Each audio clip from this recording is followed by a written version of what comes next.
Let's talk about sensitivity analysis, which is the final application for your business plan. First of all, let's think about what is sensitivity analysis and what is the difference between scenario analysis and sensitivity analysis. First of all, let's look at the definition of sensitivity analysis. Sensitivity analysis is a study of how the uncertainty in the output of a mathematical model can be apportioned to different sources of uncertainty in its inputs. It is very confusing. So let's take a look at an example of the output of the sensitivity analysis.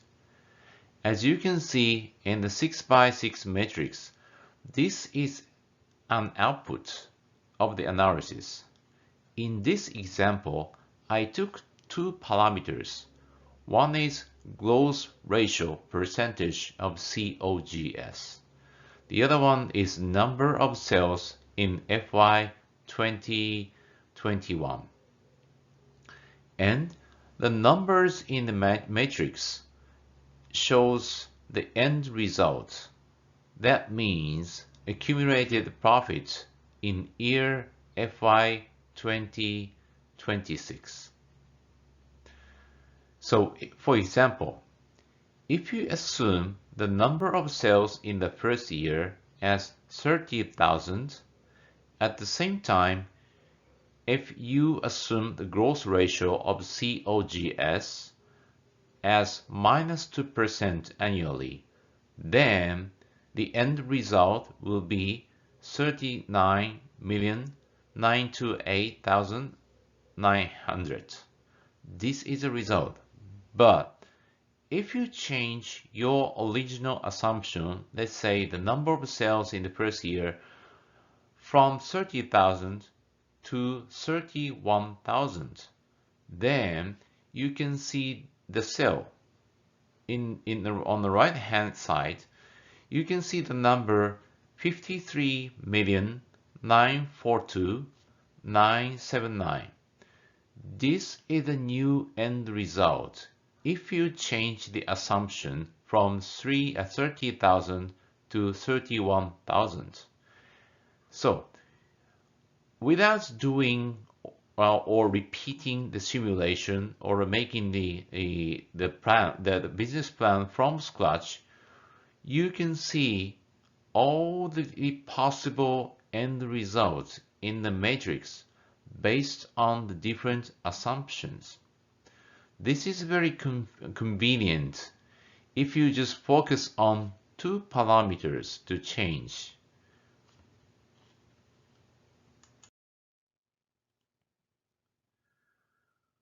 And what is the difference between sensitivity analysis and scenario analysis? Okay, let's think about scenario analysis. We talked about optimistic and base and pessimistic scenarios.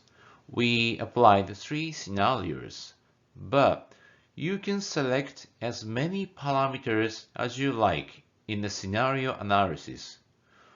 We selected 2 or 3 parameters in our exercises, but if you want, you can select 10 or more parameters for sensitivity analysis. On the other hand, in sensitivity analysis, you can choose only 2 parameters, simply because the result will be displayed in the matrix. That's a 2-dimension matrix. So, if you want to do the sensitivity analysis, you have to choose 2 parameters. That is the main difference from scenario analysis.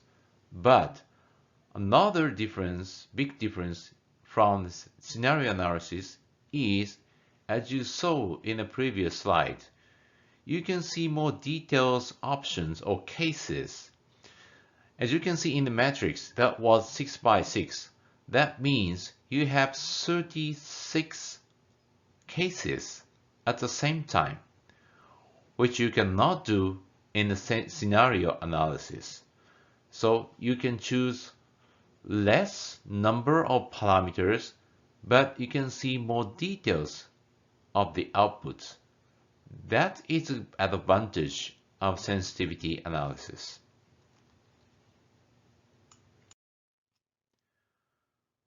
Next, what is the process to do the sensitivity analysis?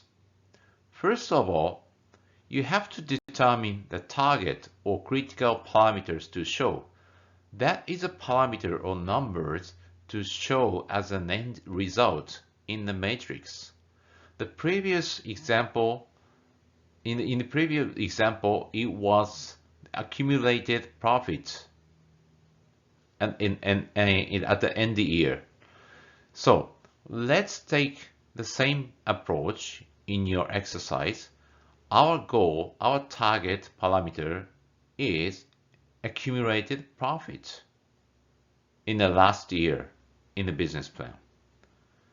Then next, you can choose two parameters to change in the analysis.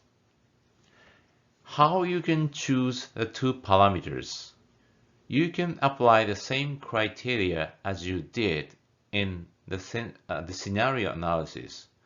Try to choose some parameters which has big impact to the end result, which is accumulated profit.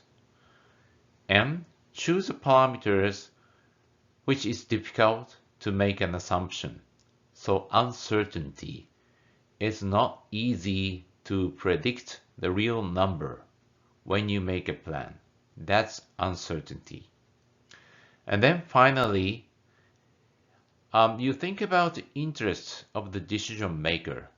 At the end of the day, you have to propose your business plan. Your decision maker will be your boss, will be a company executive, or your potential investors. Anyway, what are their interests? What do they want to know? If you know that, try to choose those parameters. For example, if your decision maker is concerned about the uncertainty or accuracy of the sales volume for future, then try to choose the sales volume, because it is very uncertain and they are concerned about the result. So why don't you not choose the parameters? So you can do the sensitivity analysis with those parameters. And finally, before you run the sensitivity analysis, you have to make a decision about what numbers you're going to use in the analysis. The first step will be choose the very extreme numbers. That is highest, the highest and lowest values, numbers. So in other words, it is something like very optimistic and very pessimistic. This is quite similar to scenario analysis. Once you determine these extreme numbers, then you have to decide how many cases you're going to make. In this example, it is 5. I will have 5 cases for a certain parameters. Then I will put the base case or very most reasonable or most feasible assumption in the middle. In this case, it's 5%. And then I put numbers, pessimistic numbers and optimistic number on the both sides. In this case, they are -3% and 10%. And finally, fill the gap. In this case, 0 and 8.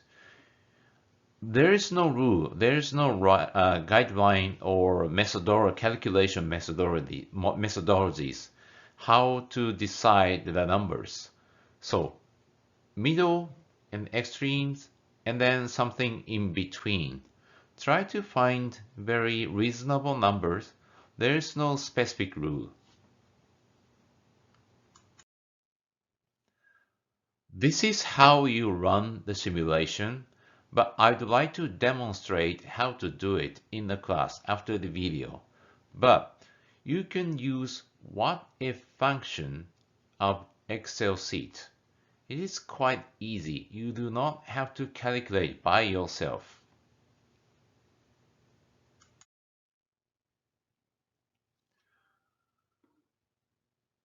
And once you get the result, how you present or how are you going to highlight the result? That is the final challenge for you as a presenter. Let's take some time to think about how you present, how you convince your decision maker with this result.